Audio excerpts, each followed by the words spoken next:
আজকে কেটে নিয়ে আসছে। দেখেন ধানের বইতে অনেক পানি হয়ে গেছিল, তার মাঝামাঝি করে ধান কেটে নিয়ে আসছে। দেখতেছেন ধানগুলো এখনো ভিজা রয়েছে, আর এই ধানগুলো আরও মনে হয় সপ্তাহখানি থাকলে একদম পরিপূর্ণভাবে ধান পেকে যেত। দেখতেছেন আপনারা দেখতেছেন ওই দূর থেকে ধান নিয়ে আসতেছে ট্রলার করে।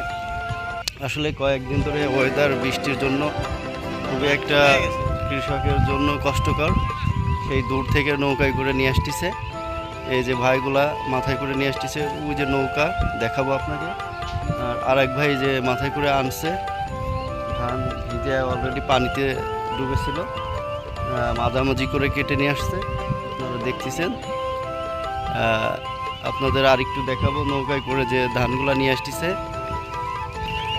দেখতেছেন এই যে নৌকায় করে এত কষ্ট করে ধান নিয়ে আসতেছে।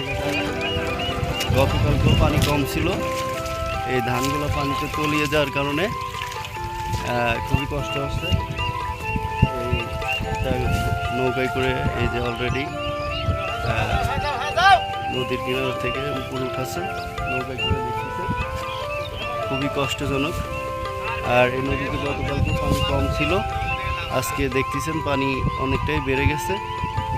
আর যারা এই যে কাজ করতেছে আমার কাকারা, খুবই কষ্টের কথা বলতে হয়।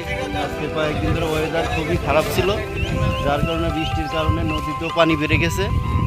গত কয়েকদিন এতটা পানি ছিল না, আজকে এসে দেখতেছি পানিটা অনেকটাই বেড়ে গেছে, যা নৌকায় করে ধান নিয়ে আসতেছে। আসলে খুবই কষ্টজনক, আপনারা দেখতেছেন খুবই কষ্টকর।